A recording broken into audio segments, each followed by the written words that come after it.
This is an original fictional story. Any resemblance to real people, places, or events is purely coincidental. Amanda did not believe in being caught off guard twice in one day. By noon, that belief had already failed her. Evelyn Hart had always had a gift for arriving exactly where she shouldn't and looking perfectly at home there. She stood in the center of Amanda's lobby in camel cashmere and old money composure, silver blonde hair cut to suggest taste sharp enough to wound, one hand tucked into the pocket of her coat as if she had every right to appear unannounced in Amanda Mercer's building and stop her in her tracks. Amanda hated how little surprise she allowed herself to show. "Evelyn," she said, perfectly polite. "This is unexpected." Evelyn's mouth curved slightly. "That bad, darling?" Amanda's answering smile was flawless and cold enough to pass for manners in expensive company.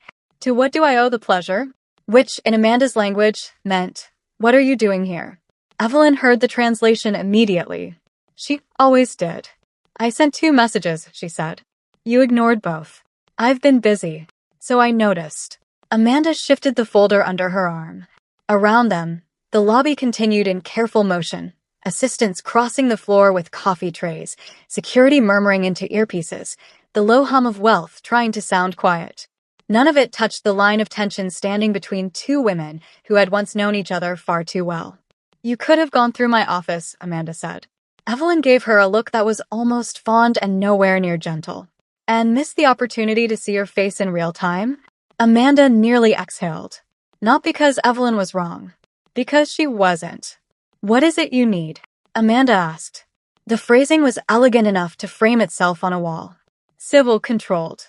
Impossible to criticize unless you knew Amanda well enough to hear the knife inside it. Evelyn did. She looked Amanda over slowly, taking in the black suit, the ivory silk, the polished gold hair, the perfect posture, and the extra strain around Amanda's eyes that only history had earned the right to recognize. Then, very softly, with sudden wicked clarity, "Oh, darling, who is she?" Amanda went still. Not visibly. Not enough for anyone hurrying across the lobby to notice. But still, "I'm afraid I don't know what you mean." Evelyn's expression sharpened with amusement. "No." Amanda's smile cooled by another degree. "If you came here for something specific, Evelyn, I'd be happy to hear it. If this is nostalgia, I really don't have the bandwidth." The line was beautiful. Polished. Cutting. Controlled. And just cruel enough to confirm the thing Evelyn had already suspected. Because from the elevator several yards away, Sofia Bennett stepped into the lobby in time to hear Evelyn say, in a quiet voice that carried further than volume should have allowed, "You only ever get this cruel when you're interested." Amanda's eyes flicked once, just once, toward the elevator. Too late. Sofia had heard it. Evelyn noticed that too. Of course she did. The faintest understanding lit her face, and before Amanda could stop her, Evelyn laid one warm, familiar hand against the center of Amanda's back. Not possessive. Not dramatic. Just intimate in the effortless way only history ever was. "Come on," Evelyn said lightly. "Let's go to lunch." Amanda should have moved away. She didn't. That was the worst part. Not because she wanted the touch. She didn't. Because removing it, right there in the middle of the lobby, would have created a scene.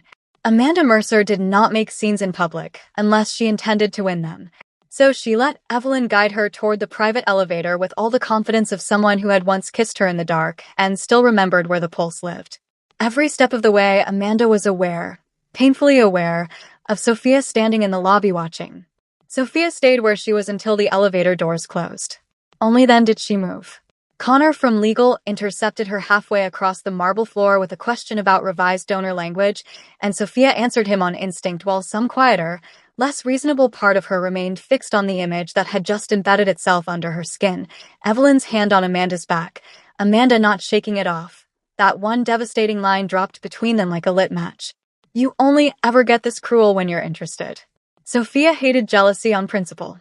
Found it undignified. Overheated. A poor substitute for clarity. This wasn't that. This was cleaner. A single hard thought settling into place. So that's how someone who knew her touched her.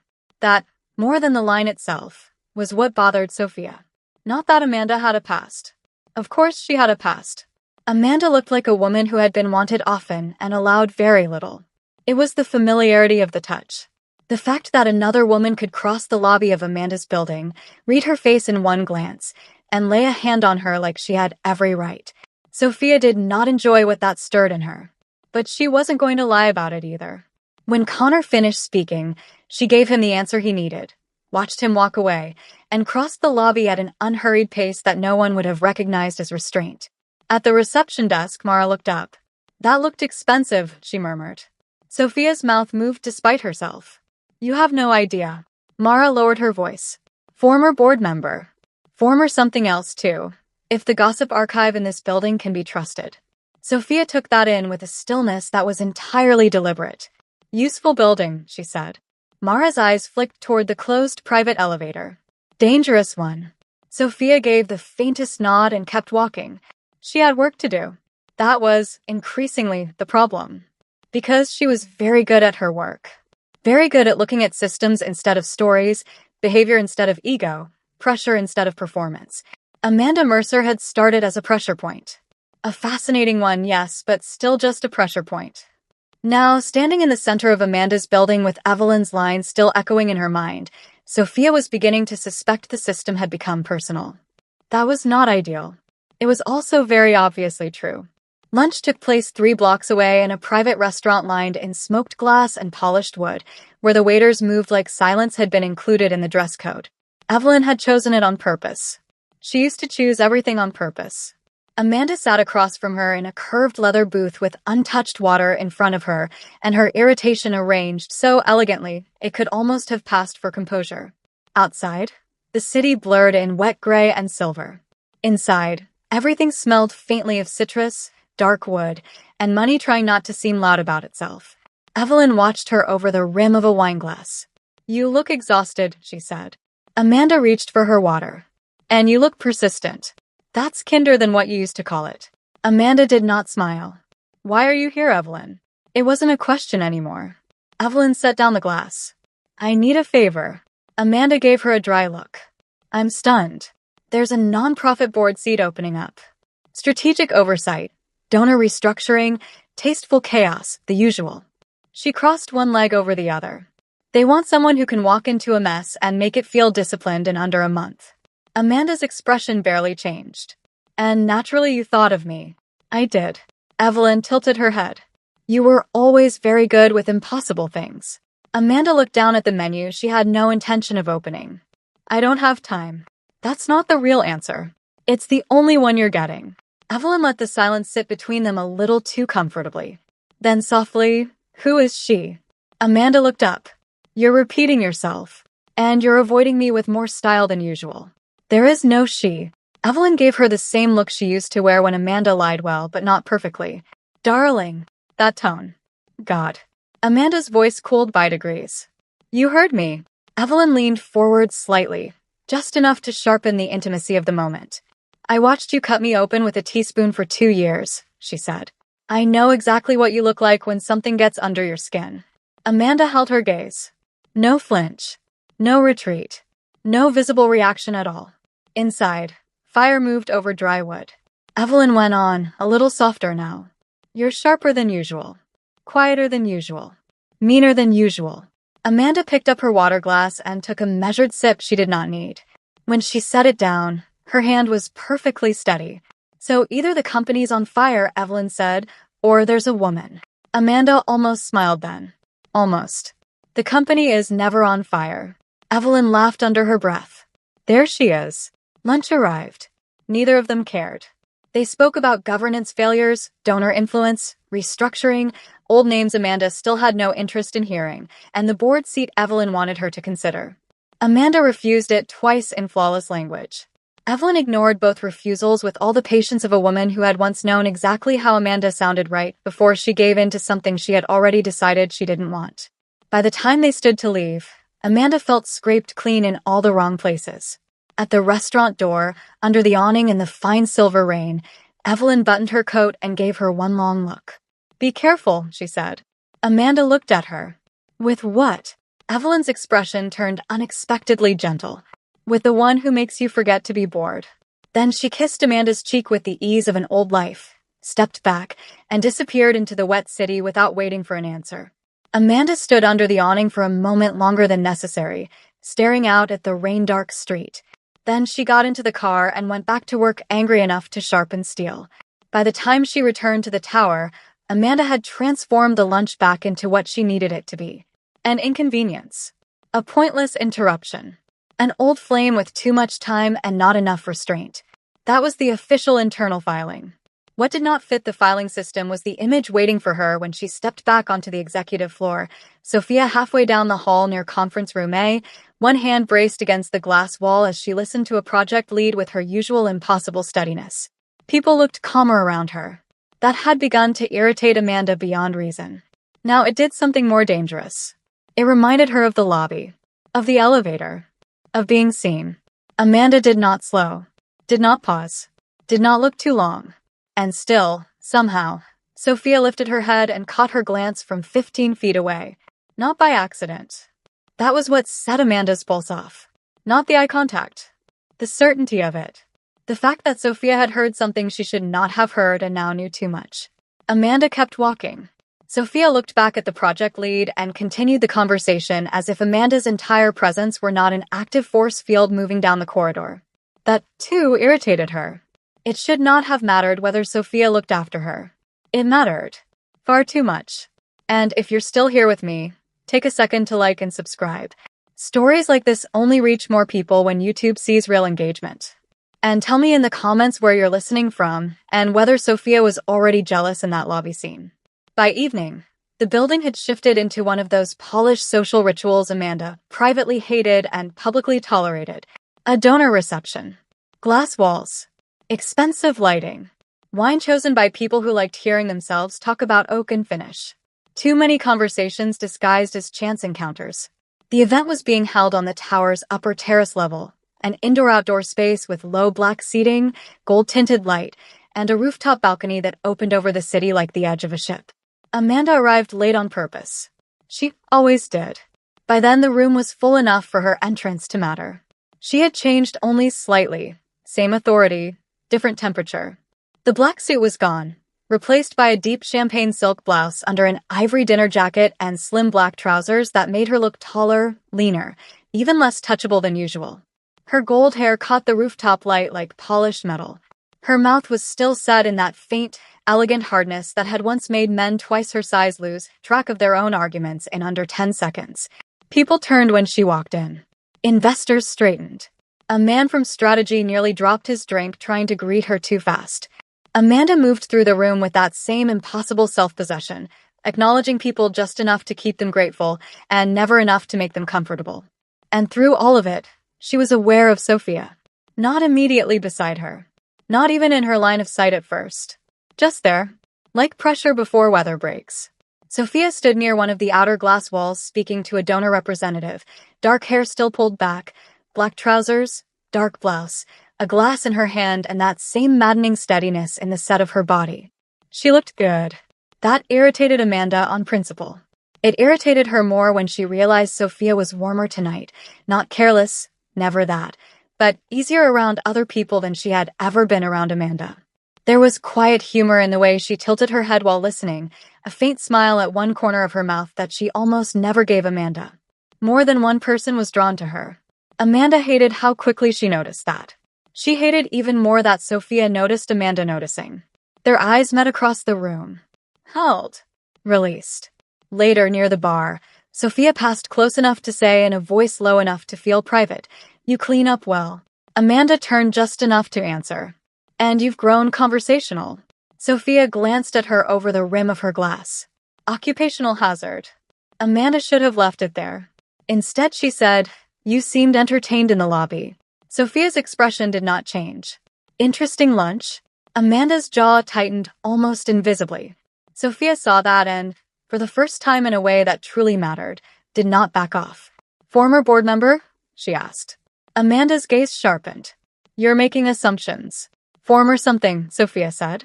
Amanda took a step closer. Music drifted softly through the room. Laughter rose and fell near the far side of the terrace. The city beyond the glass had gone dark and luminous at once. "She was asking for a favor," Amanda said. Sofia studied her. "I'm sure that was all." That line landed lower than Amanda was prepared for. She should have been furious. Instead, heat rose in her body so quickly it felt almost humiliating. Careful, she said quietly.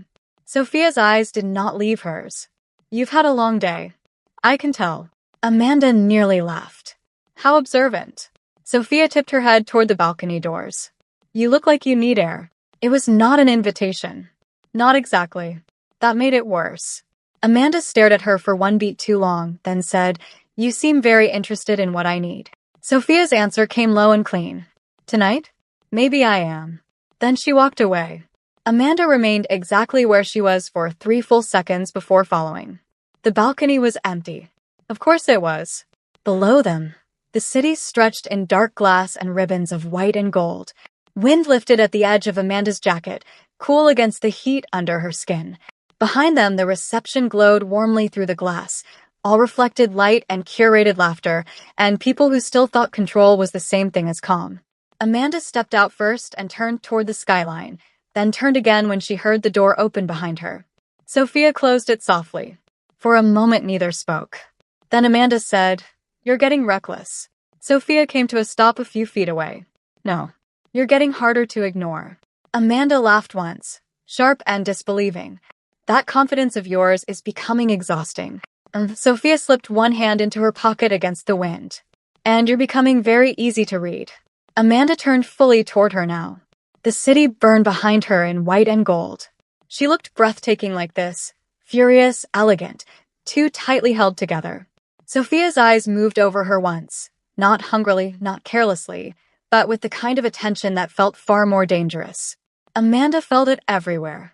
In her throat, in her chest, in the fine, treacherous tension along her wrists and spine. What exactly do you think you know? Amanda asked. Sofia was quiet for a beat. Enough. Amanda's mouth curved without humor. You heard one sentence in a lobby and now you think you understand me? I think, Sofia said, that your ex walked in, looked at you once, and knew someone had gotten under your skin. Amanda's face changed. Just slightly. Enough. And I think, Sofia went on, stepping closer, she wasn't wrong. Amanda's control frayed at the edges. You don't know anything about my past. No, Sofia said. I know about your face. Amanda took a step toward her. Now the air between them felt alive. Dangerously thin. You're making an extraordinary number of assumptions tonight. Sofia didn't move. You're reacting like none of them are wrong. Amanda's breath had gone uneven. She hated that Sofia could hear it. Hated even more that Sofia heard it and stayed exactly as calm as ever. The worst part was that calm. That infuriating, grounded stillness.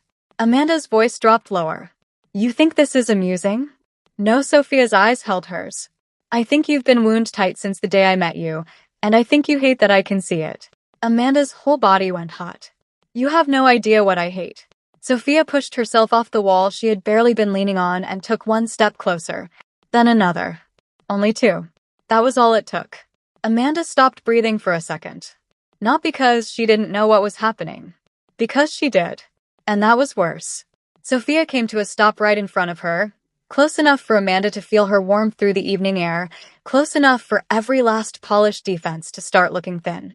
Amanda's voice was quieter now, but sharper for it. You're out of line. Sofia looked directly at her mouth, then back to her eyes. Maybe. Amanda should have stepped back. She didn't. Sofia waited one suspended second longer, giving her time. Just enough time to stop this if she meant to. Amanda didn't move. So Sofia kissed her. No warning. No softness meant to make it easier. Just certainty. Amanda made a startled sound against her mouth, the kind that should have turned into protest and didn't. One of her hands caught at Sofia's wrist on instinct, but not to push her away. If anything, the grip only held her there. When Sofia pulled back, it was barely an inch. Amanda stared at her, breath unsteady, eyes bright with shock and something far more dangerous. You're out of your mind. Sofia, very calm, said, That's not anger. Try again. The line went through Amanda like heat through glass. She should have said something cutting then. Something final. Instead, she just stood there, breathing too hard, still holding Sofia's wrist as if her body had made a decision her pride had not caught up to yet. Sofia looked down once at Amanda's hand around her wrist, then back up at her. Come with me. Amanda's fingers tightened reflexively. Not refusal. Not quite agreement. Sofia turned her hand, slow and sure, and slid her fingers into Amanda's. Then she led her. Not back into the event. Not toward the lights or the noise or the people who might see the ruin of control written all over Amanda's face. She led her through a side exit, down the private hall, past the service elevator where no one stopped them, and into the waiting silence of the car downstairs. Amanda said nothing. Neither did Sofia. They rode through the city with their joined hands resting between them in the dark, like the beginning of something Amanda had spent half the story trying not to name. Amanda looked down at their joined hands again. Still didn't let go. If this episode pulled you in, like the video and subscribe so YouTube keeps pushing stories like this. And in the comments, tell me where you're listening from and what moment stayed with you the most.